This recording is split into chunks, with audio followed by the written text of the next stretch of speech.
What is going on, family, and welcome back to another episode of Quick Coffee Talk. I hope you are doing phenomenal today. And I wanted to talk a little bit about my post that I had earlier today, which is if you ever wonder why people do what they do, it's all stems from the beliefs that they have. Now, these beliefs can be unconscious or they could be conscious, but it's all out of the beliefs that you have because we always act in alignment with what it is that we believe. So what do I mean by that?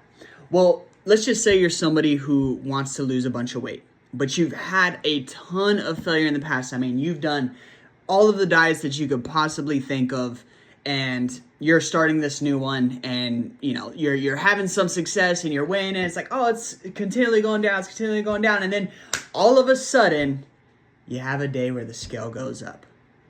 Well, because you believe that that's something that's bad, your actions align with that, right? So what does that mean? Well, you start to freak out. You start to question the process. You start to question yourself. You start to wonder, is this going to get me to my goal after all? And that's because you believe that the scale is not ever going to fluctuate. Right now, usually that's an unconscious belief that you have, which are the dangerous ones, because those are the ones that have either been entered into you by somebody else or you've entered yourself, but either way, they go unchecked. They go unquestioned. And the number one way to break any belief is to question it enough times. Right? And you could do that with anything. And, I'll just give you a personal example. For those of you who are familiar with my page and you come here a lot, you may have found that I am pretty new to my faith, right? I'm one of those Bible thumpers, baby. But where that came from is I did not believe for a very, very, very, very long time, my whole life. And matter of fact, I would scoff at people. I would say that it's a joke. I would say all of these different things. And because I questioned it enough times, I started to believe things. I was like, wait a minute. Well, this just doesn't make sense. Well, how is it that we have this? It just doesn't make sense. Right? And I could go into different details of things that I thought about, but you never know what Facebook thinks is against the rules these days. So I won't go into that. But it's just all of these things because I sat there and questioned it. And so think about the things that you're questioning. Most times, people question the right things. Right? They're like, oh man, what if I do this and I don't get to my goal? That's a belief, right? It's a belief based in fear. Like you have all these things that you've tried in the past and you haven't been able to get to your goal. But instead of that being the question, you should ask, what happens if I do nothing? What happens if I stay exactly where I am? What does that look like? 5 years from now, if I keep doing that, where's that going to get me? And so you see how you can start to rattle the legs of your belief of, oh my gosh, I've done so many things and I failed. Well, now it's like, well, if I do nothing, I'm probably better off at least doing something. Right? So it all comes down to those beliefs. But more importantly, the things that we take action on. And this is why, once you understand this, and I know I talk about it a lot, but I probably talk about it a lot because it's important, is with the things that we do, conscious and unconscious, is all about the beliefs that we have that will lead to pain or pleasure, right? And remember, our brains will do everything to get us out of pain and into pleasure, whether that be good for us or bad for us. Let me give you a real life example. A lot of us know some drug addicts. I know some drug addicts. Why do you think they use drugs? Do you think it's just because they want to abuse themselves? Do you think it's because they don't care about themselves? Or do you think that that's the only way that they know how to achieve pleasure and get out of pain? How many do you know that haven't had some type of rough upbringing? There's some. But that haven't had some type of rough upbringing that started doing those things.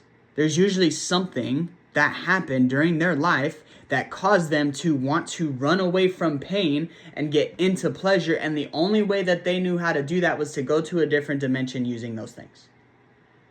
And for my people, I work with food addicts. And why do you think that they emotionally eat food?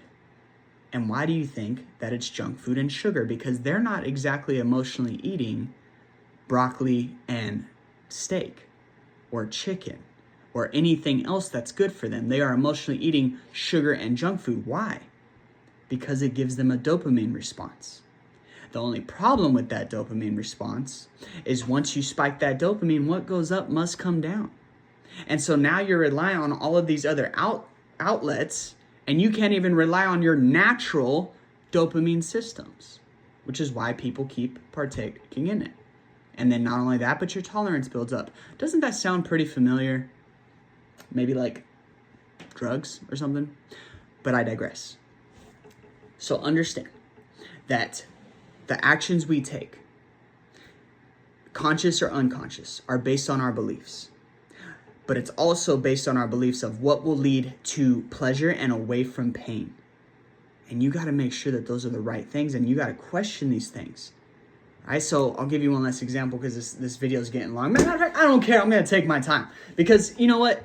If you're still here, go ahead and go to the comment section right now and leave me a strong arm because you're a strong person watching me through this whole video. And you know what? It's not scripted, and I'm just hooting and hollering, okay? So I don't know if this is going to be the last example. It may take me somewhere else. Anyways, I digress. So let's look at it from an emotional eating standpoint. We emotionally eat, like I said before, to get out of pain and into pleasure. Well, if we continue to go down that path, we believe that, right? We believe that that's helping us. However, if we question, that's an unconscious belief, right? You unconsciously believe. You don't consciously think it. You just have always been told, or that's what you've always done, and therefore you think that it's true. But I would challenge you to really think, does it actually help? Is whatever you were trying to run from, is it still there? You still got the bills due tomorrow? Did your boyfriend still break up with you? Is your boss still a butthead, and do you still have to do those work assignments? Yes. So the problem's still there. But now, you just did something to poison yourself some more. All right, so that's one of the things. And then the other thing is, it helps me feel better. Then why am I getting a message about how guilty you feel? About how you feel like you're a failure again? You're not. But why am I getting that message? So did it really make you feel better? Why am I getting a message saying, I feel bloated, I feel sick, I feel tired today? So how did it make you feel better? But again, you would have to consciously ask this so that you can rattle the belief, and then over enough period of time, those are my favorite messages. I wish that I could do the fancy thing and post a screenshot in here because this just happened to somebody. Is they emailed me I got to share this with you. And I'm sure you'll see it. I don't know. I got 4,000 pictures in my phone that are wins, so you'll probably see it in a long time. But anyways, this person was I had this thing and it made me feel sick. And I was so excited to get back on track because now you're conscious of it. You actually see what it's doing. And the only way that you hate on people who are trying to tell you to eat real whole foods are if you haven't been to the side of feeling amazing with real whole foods because of the beliefs that you have. Now I can go for another 10 minutes and talk about the whole moderation with food thing and how I think that that's hurting the problem and not helping the problem.